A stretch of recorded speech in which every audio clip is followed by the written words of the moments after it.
All right, continuing from yesterday, the final 15 on this list of 20 very obscure players I thought of on my way to 1,013 players. Next one, Essex Sneed. He had a very, very short career, but I was a huge fan of him. He was only on the Mets.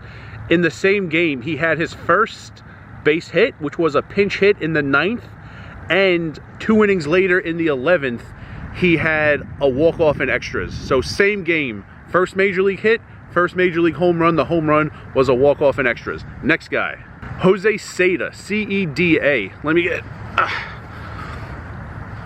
He played for the Marlins only. It was brief. It was parts of 2 seasons. He was a relief pitcher. It was just very rare that he was like 280, but not overweight. It wasn't like he was, you know, like Prince Fielder at like the heaviest he ever was. He was just like basically like the height of a basketball player, but like the build of a like linebacker, but he was a pitcher. So remember Jose SATA, even though all that size and strength didn't really help him get so many outs. Junior Spivey, I think he was on the Diamondbacks more than any other team. Pretty sure he had 3 triples in a game, because I did that once, and in trying to think of anyone who had ever done it in the majors, Junior Spivey, I thought, did it like recently, and they showed it on SportsCenter. Kirk Saari. So when it was like 02, 03, somewhere around there, the Astros had a combined no-hitter against the Yankees in New York, and he was the least known of the pitchers. Roy Oswalt started the game, but I think he came out due to injury. So a lot of people know Billy Wagner, who closed it. He'll probably be in the Hall of Fame a year from today. Before him, Octavio Dotel, who was on like 13 teams. Even Brad Lidge, people know. Monroe, people know a little bit. The 6th guy to pitch for the Astros that day, Kirk Saari. Luis Lopez, he was on plenty of teams besides the Mets, but he was a fan favorite of the Mets. Somehow, if you watch like old clips from the 90s about like key hits, like game-winning RBIs, he's on base a ton, even though he didn't play regularly, and he was often up there to pinch hit or put in for defense. When Todd Pratt hit that walk-off home run against the Diamondbacks, a lot of people were waiting at home plate to congratulate Pratt. He was like 2/3 of the way up the baseline, up the third base baseline, congratulating him pretty much as soon as he hit third base. He was just like really energetic, and a lot of people who were Mets fans liked him. Next is Matt Manti. Not that many people know who Matt Manti is. Matt Manti is the guy who gave up that home run to Todd Pratt. Todd Pratt had that awesome swing where it was like so hard and like so little lower body was used that somehow the bat would finish in front of him instead of like behind him across his back. The bat on the follow through would like whip around and be in front of his face. But that home run to center field that we didn't know in the moment if Steve Finley caught it or not. It looked like he did, but apparently he didn't. The pitcher who gave up the home run, Matt Manti. Mike Baxter, he preserved Johan Santana's no-hitter when it was 2012. Santana had the no-hitter. I mean, one big thing that preserved it was a line drive that clearly hit the chalk just beyond the third base bag, which means it's fair, but it was called foul. The other big thing that preserved it was Mike Baxter's catch in left field. He had to go back on the ball. He caught it on the run. He slammed into the wall so hard that he broke his collarbone, but he held on. Didn't have a ton of playing time his entire life.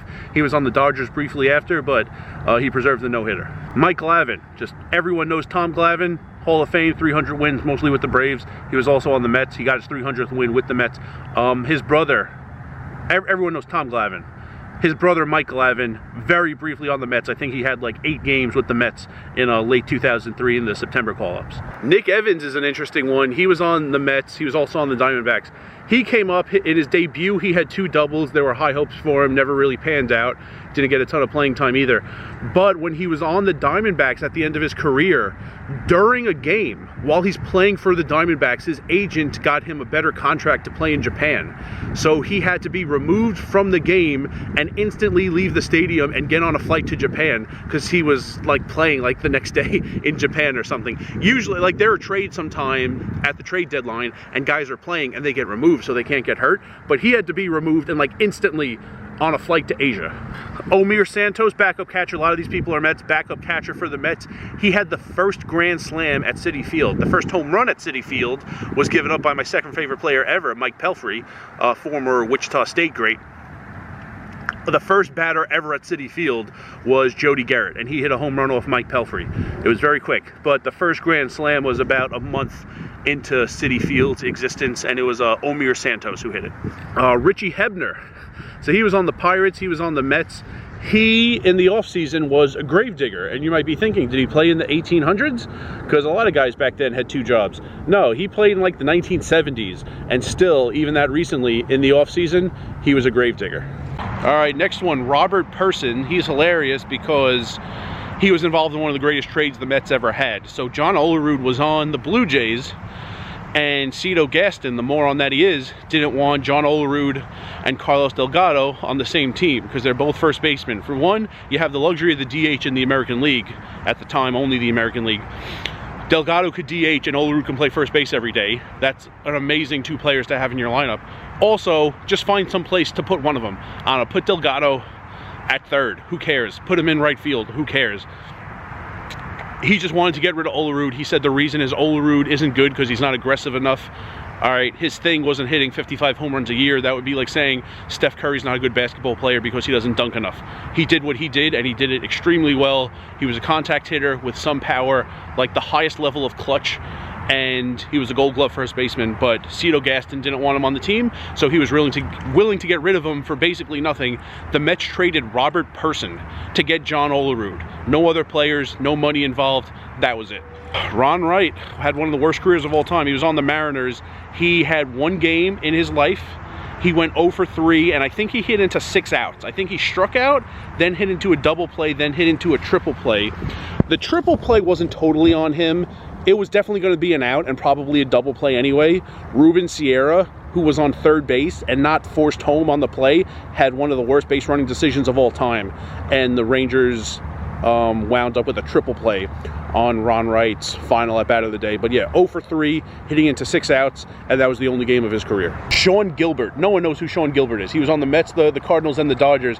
I know who he is because if you watch old Met clips of the 90s, there was a game where Matt Franco had a late inning pinch hit home run off, I think it was off Greg Maddux. And Maddux, maybe it was Schilling, and it tied the game. I think the Mets were down 2-1 in the 8th, and Matt Franco hit a solo home run to tie it. And if you watch Matt Franco after the home run go into the dugout, I love looking at the people whose backs are to the camera, and you can see the last names of the people on the Mets back in the day, and you see Shawn Gilbert as one of them.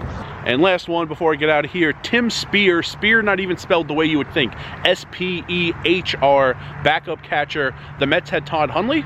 Then eventually the Mets had Mike Piazza. Mets really haven't had a hitting catcher since. Kind of sad. But in the middle, they got Piazza mid-season in another amazing trade. Somehow they gave up Preston Wilson and a guy I can't remember and got Mike Piazza in exchange. But for that opening day, after Hundley was gone, but before Piazza was there, Tim Speer was an opening day starting catcher for the Mets, which is shocking considering, until I just said his name, probably no one in the world knew who he was. And remember, rice is a spoon food.